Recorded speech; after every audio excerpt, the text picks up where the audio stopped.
Hi, this is Puneet. इस video में हम लोग सिंपल क्वांटिटेटिव डाटा की मदद से ईओडी एनालिसिस करके निफ्टी की शॉर्ट टर्म या नियर टर्म मूवमेंट को प्री एस्टिमेट करने की कोशिश करेंगे।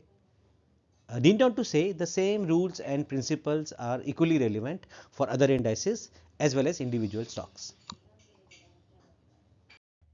क्वांटिटेटिव डाटा को एनालाइज करना, इसे अच्छे से समझना और इसे अपने ट्रेडिंग डिसीजंस में इंक्लूड करना और भी ज़्यादा रेलिवेंट हो जाता है जब डेरिवेटिव्स या एफ&ओ किसी एक्सचेंज की टोटल टर्नओवर का 90% या उससे ज़्यादा कंट्रीब्यूट कर रहे हों। Quantitative data derivative side participants की positions, open interest, change, momentum, volatility et cetera के ऊपर बेस्ड होता है। स्मार्ट मनी किसी एक्सटेंट तक किसी इंडिविजुअल स्टॉक के प्राइसेस या इंडेक्स के वैल्यूज़ को मैनिपुलेट या इम्पैक्ट कर सकते हैं, लेकिन डेरिवेटिव डाटा को या क्वांट डाटा को इम्पैक्ट करना उतना आसान नहीं होता। इनफैक्ट क्वांट्स डाटा को ठीक से एनालाइज करके हम स्टॉक प्राइस या इंडेक्स की प्राइस की मैनिपुलेशन के अटेम्प्ट्स को भी आइडेंटिफाई कर सकते हैं। Experts believe that analyzing quantitative data is very similar to examining a crime scene. जिस तरह क्राइम सीन को अच्छे से एग्जामिन करके क्राइम के डिटेल्स को समझा जा सकता है, उसी तरह क्वांटिटेटिव डाटा को स्टडी करके एनालाइज करके ऑप्शन पार्टिसिपेंट्स की पोजीशंस को समझा जा सकता है और इससे नियर टर्म मार्केट डायरेक्शन का अंदाज़ा भी लगाया जा सकता है।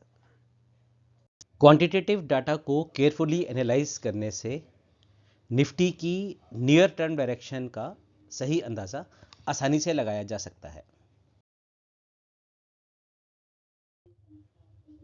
इस स्लाइड में फ्राइडे या 16 दिसंबर की क्लोजिंग पे बेस्ड क्वांटिटेटिव डाटा देखा जा सकता है। We will try to analyse each head of this data and try to derive some sense out of it. Eventually इन सब की मदद से नियर टर्म डायरेक्शन का अंदाज़ा लगाने की भी कोशिश करेंगे। निफ्टी फ्यूचर का ओपन इंटरेस्ट 16 दिसंबर को 2.9% डिक्लाइन के साथ बंद हुआ। इसके साथ ही इंडेक्स भी लगभग 0.8% डिक्लाइन के साथ बंद हुआ। कॉस्ट ऑफ कैरी थोड़ा सा बढ़ा। इंडेक्स का डिक्लाइन और fall in open interest signals unwinding of long positions. Ideally COC को भी इसे सपोर्ट करना चाहिए था, लेकिन एक दिन पहले या 15 दिसंबर को सीओसी में काफ़ी डिक्लाइन देखने को मिला था। साथ ही ये 16 दिसंबर का चेंज बहुत सिग्निफिकेंट नहीं है, it's a very small change, तो we can simply ignore this.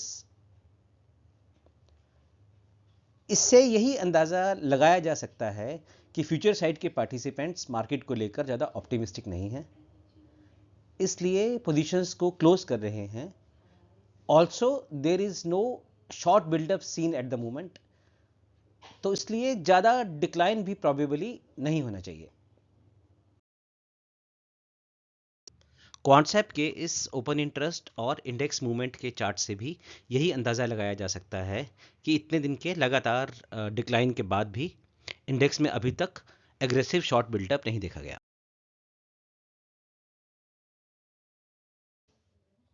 Nifty के पीसीआर में भी 8.39% का डिक्लाइन देखा गया। इससे यही कंक्लूड किया जा सकता है कि ऑप्शन पार्टिसिपेंट ने ओपन इंटरेस्ट में पुट्स के कंपैरिजन में कॉल की पोजीशंस ज़्यादा ऐड की। ऑप्शन चेन के बार चार्ट से भी यही समझा जा सकता है कि नियर एटीएम स्ट्राइक या 18,300 के नज़दीक की स्ट्राइक्स में कॉल्स का ओपन इंटरेस्ट पुट के ओपन इंटरेस्ट से काफ़ी ज़्यादा है। 16 दिसंबर के चेंज वाले चार्ट में, जो कि राइट साइड में है, ग्रीन बार्स रेड बार्स के मुकाबले काफ़ी ज़्यादा बड़े दिख रहे हैं। पीसीआर चार्ट ये समझने में हेल्प करता है कि 0.8 लेवल पीसीआर की ऑनगोइंग रेंज में बॉटम के काफ़ी नज़दीक या लोअर जोन में है। पीसीआर को इस रेंज से रिवर्स करते हुए ही देखा गया है। पीसीआर निफ्टी की वीकनेस और ओवरसोल्ड मार्केट दोनों ही इंडिकेट कर रही है।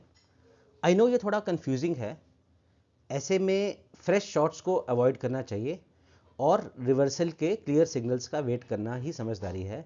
जब भी रिवर्सल के सिग्नल कंफर्म हो, शॉर्ट कवरिंग या लॉन्ग करने के बारे में सोचें। आईवी काफ़ी दिनों से लोअर लेवल पे चल रही है। 15 दिसंबर को इसमें माइनर एक्सपेंशन देखा गया। आईवीपी और आईवीआर भी काफ़ी समय के बाद 8.06 के लेवल पर दिखे। आईवी एक्सपेंशन मार्केट में फियर या अनसर्टेनिटी इंडिकेट करता है। सिंस आईवीज अभी भी काफ़ी नीचे के लेवल्स पे हैं, इनके बढ़ने की पॉसिबिलिटी ज़्यादा है। आईवी भी पीसीआर की तरह मीन रिवीजन फॉलो करते हैं, लेकिन ये पीसीआर की तरह फास्ट मूविंग नहीं होते।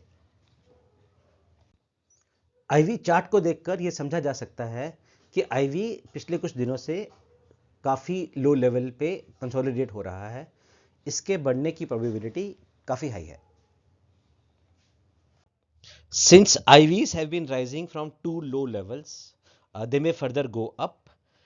जब तक IVs बढ़ रही हैं, लॉन्ग साइड के ट्रेड लेने से बचना चाहिए।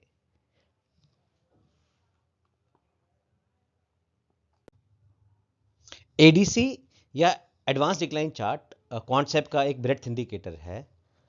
इस इंडिकेटर का निफ्टी 50 का स्कोर -41 है और ब्रॉड 194 F&O स्टॉक्स के ऊपर बेस्ड जो स्कोर है that is 161। So even these scores are very very low. ये यही सजेस्ट करते हैं कि markets are kind of oversold.